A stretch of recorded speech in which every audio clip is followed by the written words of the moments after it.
time to discuss the things, the truths, the lessons we can learn. And we ask you, Father, to be with our class today, be with those that aren't with us, be with them, give them traveling graces, I pray. And then those that are sick, we pray, Lord, that you'd raise them up and restore their health to them in Jesus' name. Amen. We're in 2 Samuel, and last week I had mentioned to you about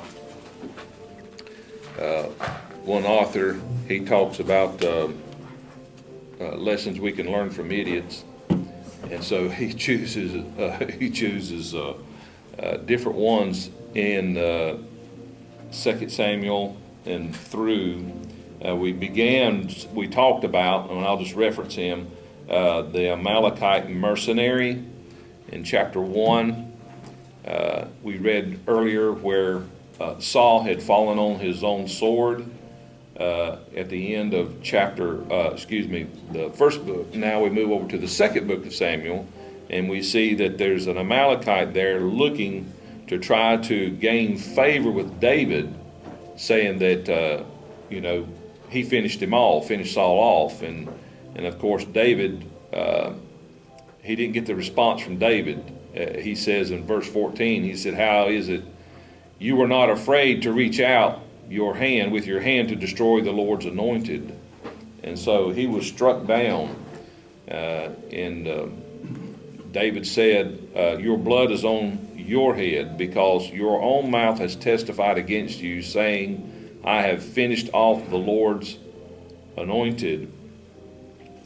If there's a lesson we could learn there, the particular author I was reading from says, you cannot curry favor with a person of integrity by accomplishing what you think they want in an immoral, illegal, or unethical way.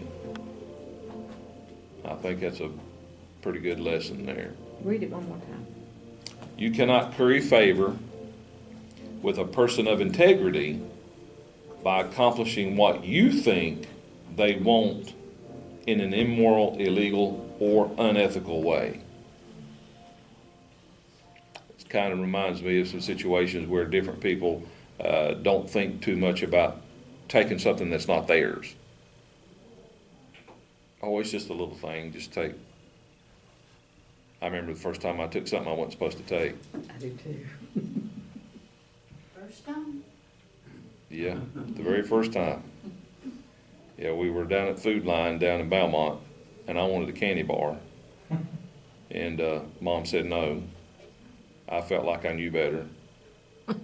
And so, and I remember I was so fixated on it, I just picked it up and didn't think about and just picked it up. And nobody knew was the wiser. And we got out to the car and I had it. Mom said, "Where'd you get that?" And I said, "I could get that thing." And right there at the register. And she said, "That's stealing. You can't take that." Okay. And then I learned the concept of stealing. I did not get a spanking. Thank you. Do you think that David may have seen through this guy and realized he was lying? Have you ever had somebody just flat out tell you a lie and your spirit just shuts down? And you know it? Yeah, it's quite possible. Quite possible. We know that David he's bringing a report from the battlefield.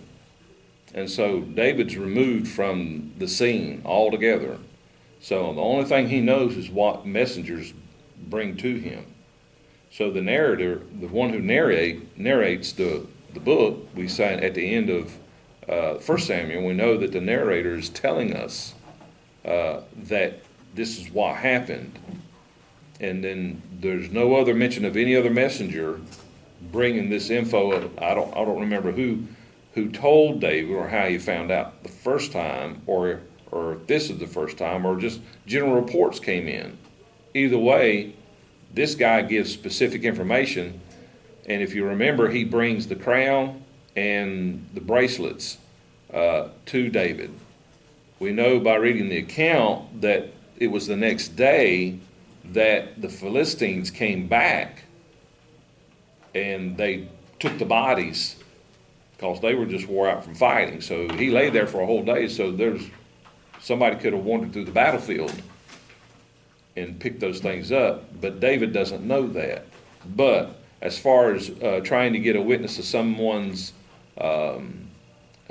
character, what they're trying to say, I mean, how many times have we been approached by kids or others, and you know that they're just telling you a flat out lie? You just know it. And so I don't know. It's possible. Yeah.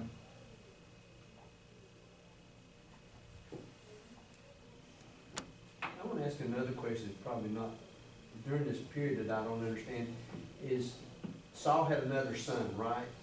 Yeah. And he was, somebody took and made him king over a northern region, is that right? Ishbosheth. I mean, was he not with Saul during the battles and stuff when Saul killed himself? Or any of that stuff, or I don't know. No, apparently he wasn't, because Abner, as we'll get to this, Abner made him king. Right.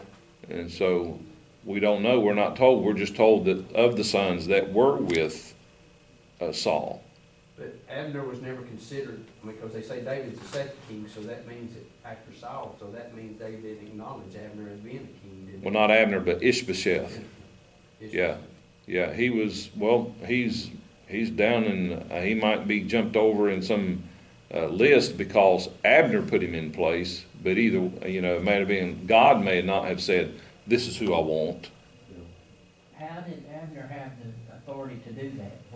Well, he was the commander of the army, and so he was kind of like the Schwarzkopf, if you will, if you can remember that leader.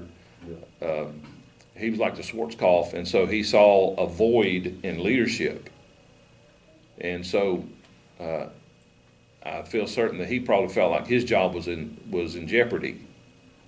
Maybe not. But to keep things the way they are, for me to stay in my position, I need to get somebody in place. Typically, didn't the prophet anoint the king? Wasn't that the way that they did it up to him? Well, yeah. But the question is now, who's the prophet? Who do we have as the prophet? Samuel's dead. Samuel's dead, but there was others that came in behind him. There was a school of prophets. There were, but no one that we have that's entered into the narrative that has taken that role to be that prominent. It's just clear that Abner saw a void in leadership. Yeah. I mean, that's my take. I'm sure there's other viewpoints to that.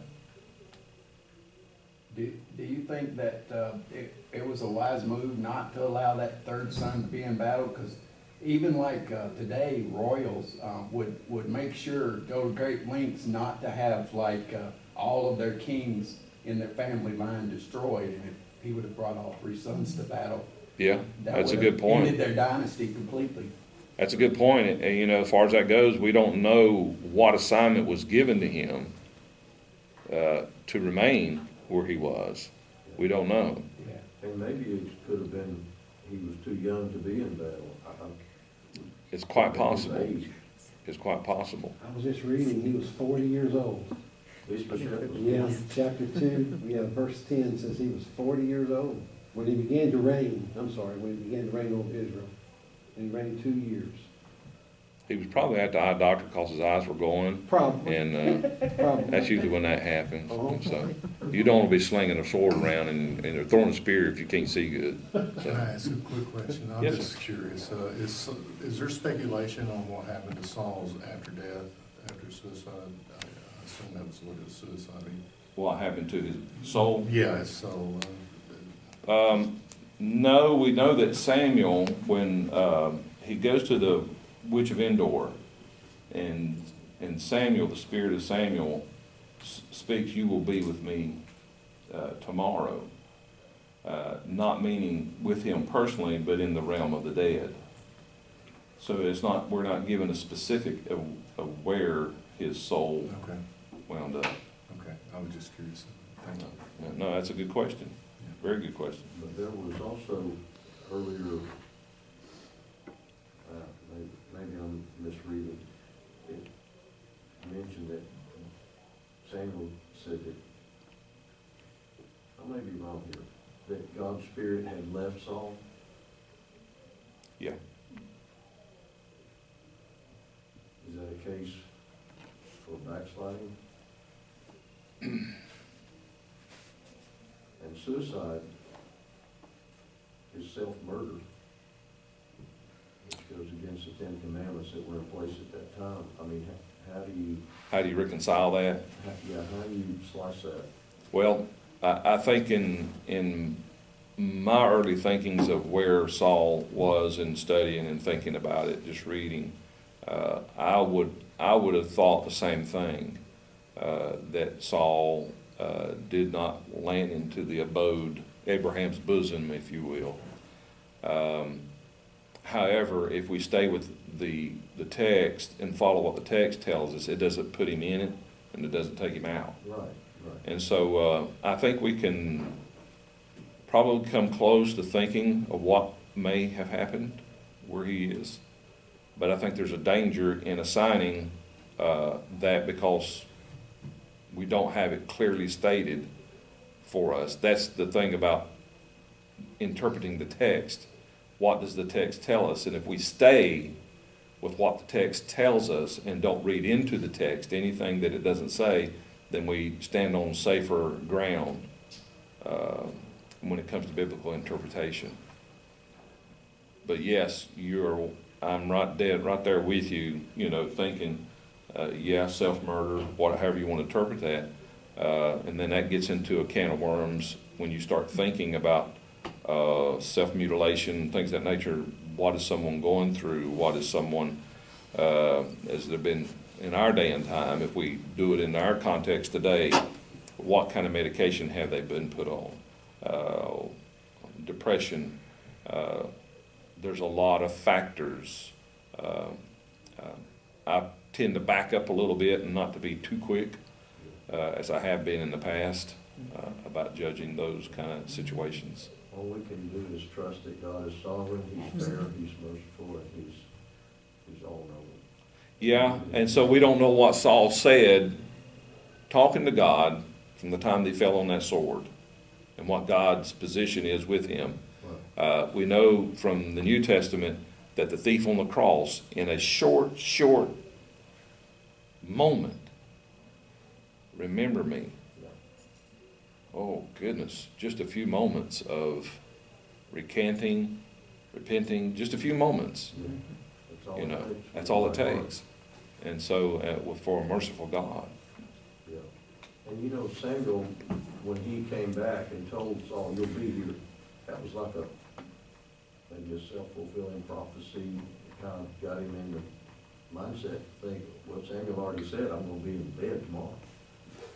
Yeah, he was at the end of his rope. He was going from bad to worse on following a trajectory that was not good, and he's violated the very law of God and the very rule that he put it in and pushed everybody out.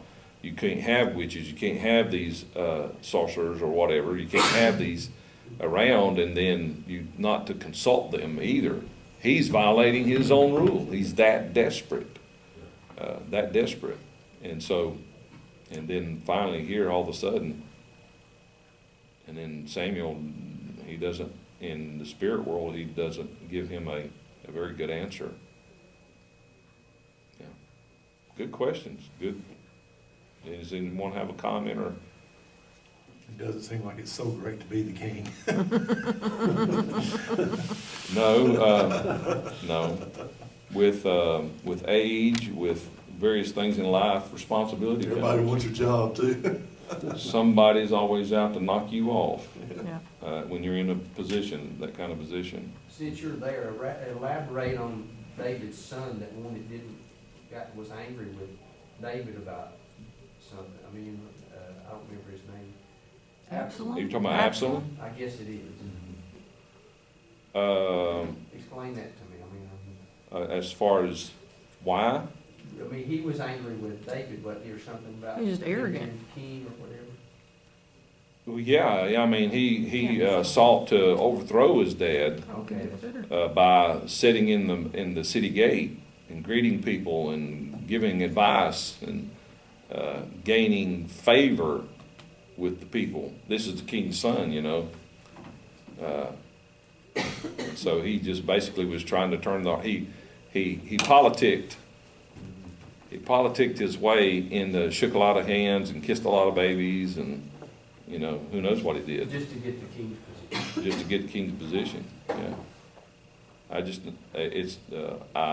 can't imagine the load that a king, a president, a ruler, a dictator, whatever. I can't imagine the load that person has, the stress. I've always been amazed at looking at the pictures of the presidents when they go into office, and then when they completed their term. I mean, it has aged them well. I mean, quite a bit. So you know it's a lot of stress, whether they're good or bad, whatever. There's a huge amount of stress with those roles. Yeah. Very good. Good You question. talking about that, have you ever seen the pictures of Robert E. Lee when he was real dark-headed, and when he come out of the 4 years, he was white-headed as me? We No, I haven't. We can tangle the class pretty good even without Nick, can't we? Yeah. Did Nick give y'all an assignment? Here's some questions. Here's some questions. Well, let's look at the second example that we have in chapter 2. This is where we see about Abner and David being at the beginning of chapter 2. You'll see verse 4. The men of Judah came, and there they anointed David king over the house of Judah. And then you go on down to verse 8. But Abner, the son of Ner, commander of Saul's army, had taken Ishbosheth, the son of Saul, and brought him over to Mahanaim, I guess, Neim, and he made him king over Gilead, and then even over all Israel. And there you go. Keith pointed out to us he was 40 years old. But he was only king for 2 years. And then verse 11 tells us that David was king in Hebron over the house of Judah was 7 years and 6 months. And so, but when we get to verse 18, we see that, let's see here, Asahel, I guess that's correct, Asahel. Notice what it says about him. He was swift-footed. He was as swift-footed as of the gazelles that is in the field. That's fast.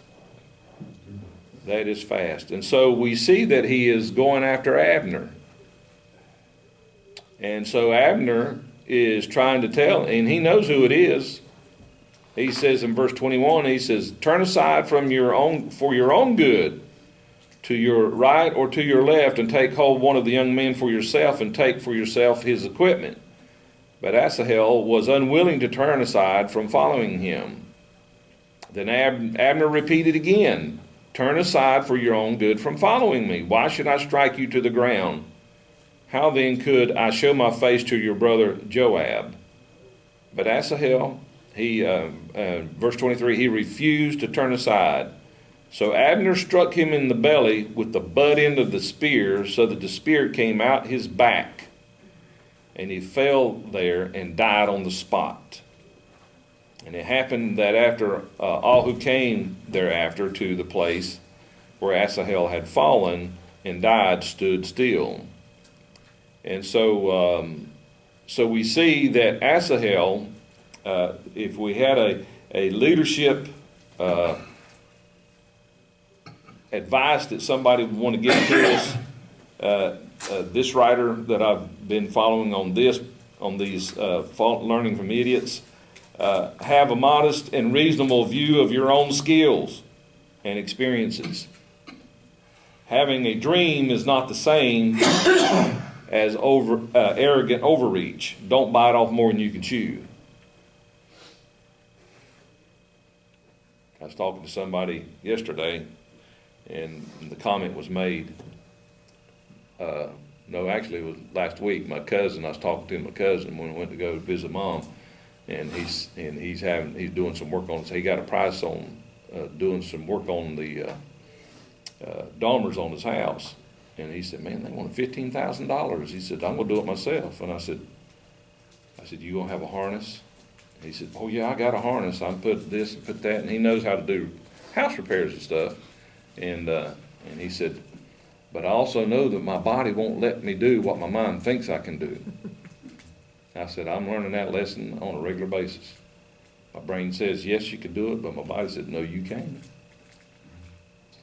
So having a modest and reasonable view of your own opinion, your own skills and experiences, Asahel, for whatever reason, mainly because he could outrun everybody else, thought he could take Abner. Abner as a commander, he made it to that position not by not being good. And so he made it to that position, and Abner was trying his best not to strike him with the sharp end of the sword. And so anyway, that came into play later on with when Abner and Joab have a meeting.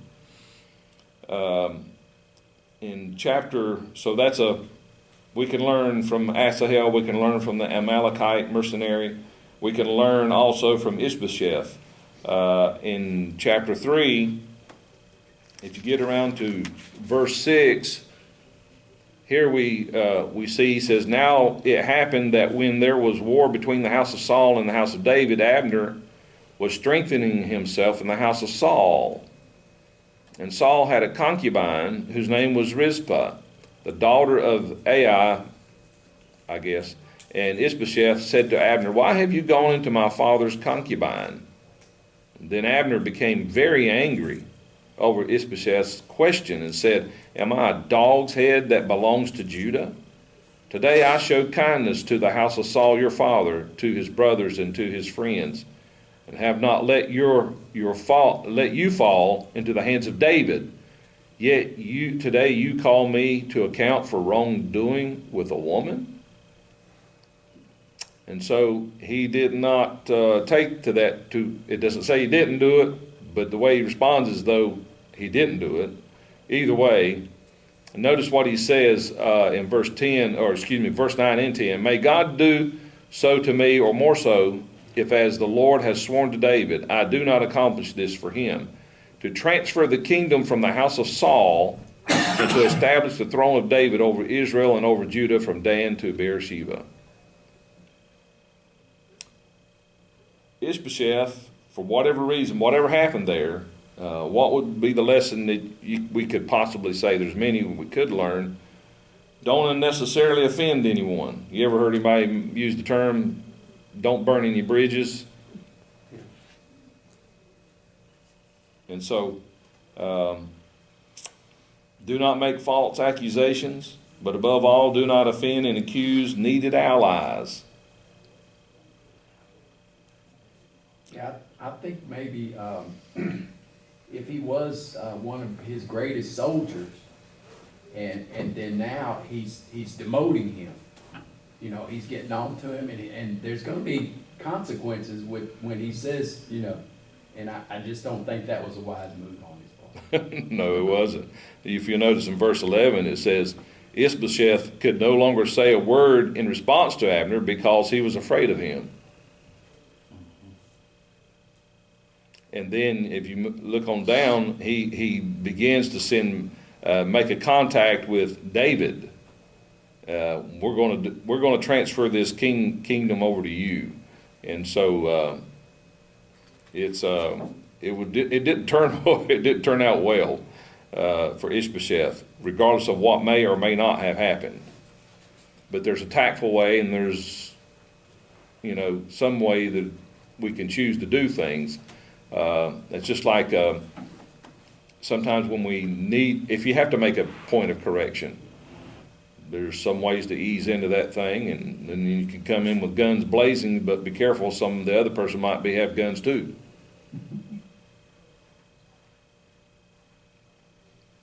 If I may. Yes, It Karen. also makes me think about, we had our speaker, Shanika Land, on Wednesday at the seminary. Our chapel speaker, one of the points that she made very, very well was to be slow to speak. And it strikes me here that he would have done well to have, Ishbosheth would have done well to be slow to speak in this situation. Yes. Um, Yeah. Yeah, investigate the matter, search out a matter, do something. Yeah. Lord, I don't know what's going on, help me to get to the bottom of this. Yeah, I've stepped in it before myself, and so I understand what it's like. I remember walking into at the state youth, the state parsonage for the youth director one time, and I forget, I was up there doing heating and air work over at the dorms or whatever, and two older gentlemen who were good men, pastors in the state. A lot of the pastors have, lots of times have a secondary job. They have secular work that they do to be able to pastor because churches can't afford it. But anyway, they had come to this point in the room, and right in the middle of the seam where the sheetrock come together, they was doing this room, and they had built it up.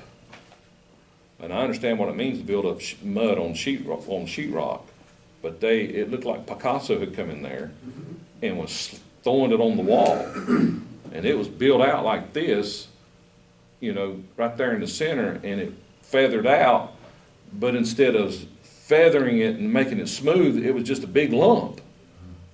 And I was standing there and I thought, who in the world did this? And I said, that is going to be hard to get. Why? Just why? And out of my peripheral vision, I caught one of them. And I thought I had stuck my foot in my mouth sideways because I could see his expression was, what's wrong with what we done? And I thought, oh, I get it. They're going to sand this down and use some water, and you're going to sand this down and smooth that out, and that'd help that wall. That'd make that scene look good. That's a good idea. Oh, hey, Brother Preston, how you doing? I didn't know you were standing over there. Where's my counter at? That was one of that little white guy. It wasn't white. There wasn't nothing white about it. And so we can step into things and. That's an extension of that candy bar. Yes. You should have gotten the spanking. Yeah. So anyway, looking at another lesson we can learn from someone, Abner. We can learn a lesson from Abner. Go to verse 26. We'll see that Joab, he murders Abner. What if you look at the previous verses and just as far as information, David had sent Abner when, of course, they're bringing the nations together. Joab is commander for David. Abner was commander for Ishbosheth, Saul's commander. And so because of things that's going on, he sends him to a city of refuge. And all he had to do was stay there. Because Abner killed, if you remember, he killed Joab's brother. So Joab, he goes and calls him out. And all he had to do was stay in there, but he didn't. He walked out there to him. Joab took, in verse 27, Joab took him aside into the middle of the gate to speak with him privately, and there he struck him in the belly so that he died on account of the blood of his brother Asahel. In verse 30, so Joab and his brother, Abishai, I guess, killed Abner because he had put their brother Asahel to death in the battle at Gibeon. What lesson can we learn from Abner? Use caution. Always use caution. Try to know what you're getting into, and pursue wisdom. Question the motives of others. When it seems kind of they're on the other side of an issue, what are their motives? So it's a sad story there, and then the last one, if we got time to do it, we can learn from the murder of Ishbosheth.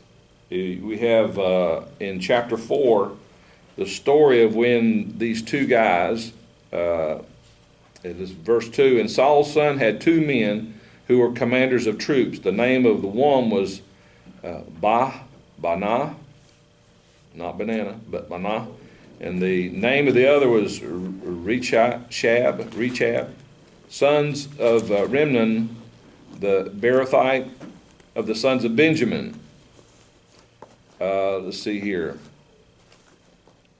Now Jonathan's son had a son who was disabled in both feet. He was 5 years old when the news of Saul and Jonathan came from Jezreel, and his nurse picked him up and fled. But it happened that in her hurry to flee, she fell, and he fell and could no longer walk. She dropped him, and his name was Mephibosheth.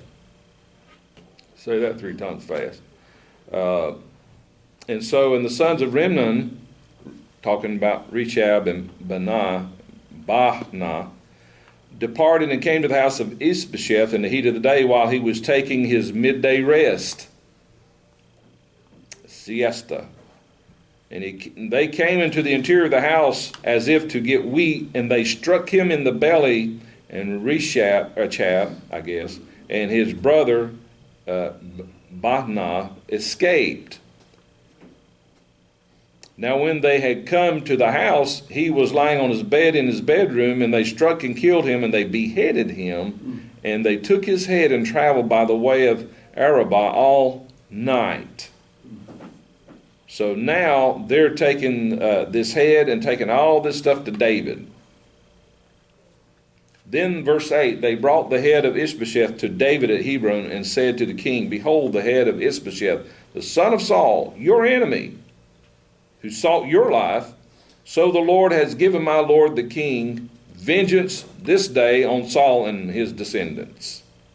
But David replied to Rechab and his brother Banah, sons of Remnon.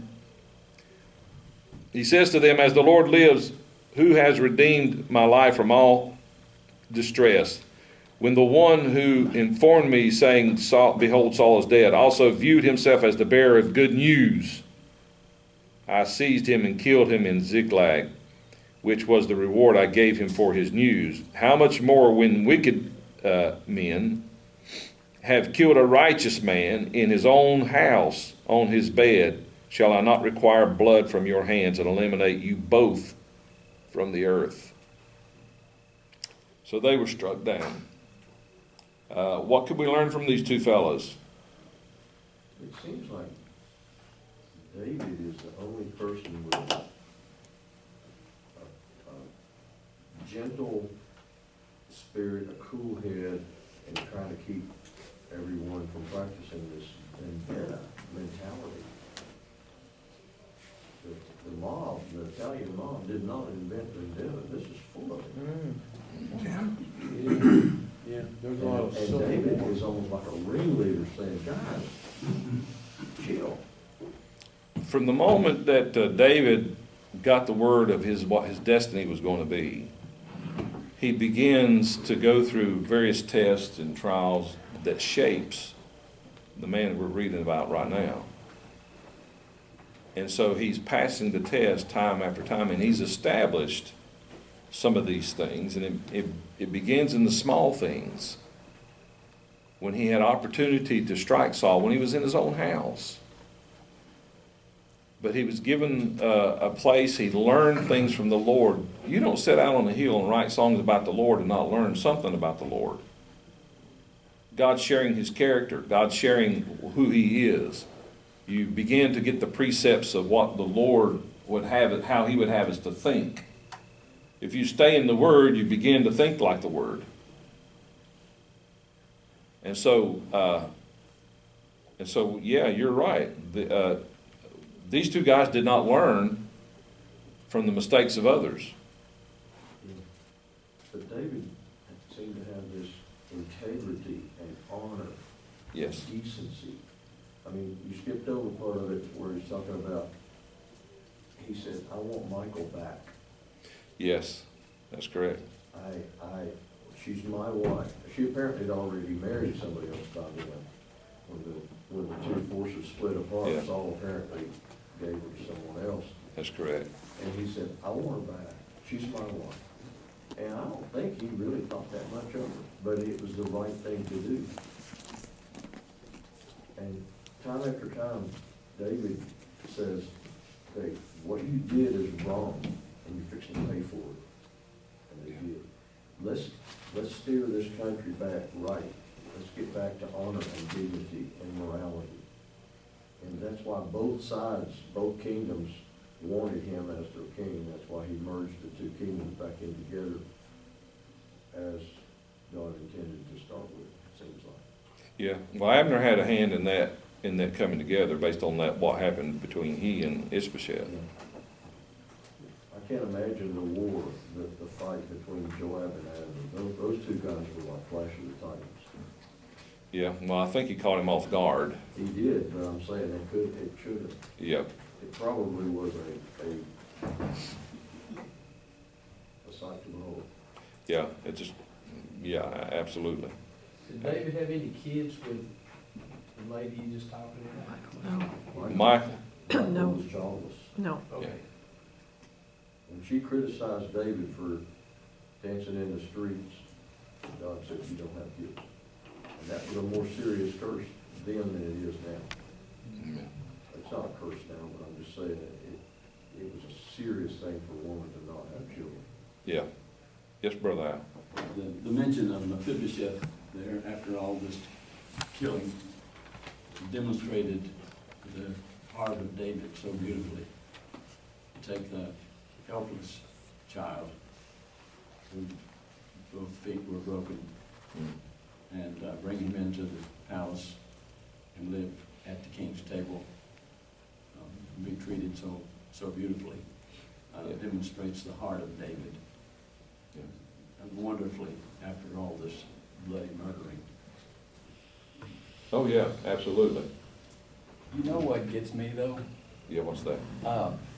David is proving his loyalty to Israel and Judah because, you know, he's king of Judah, Israel and Judah.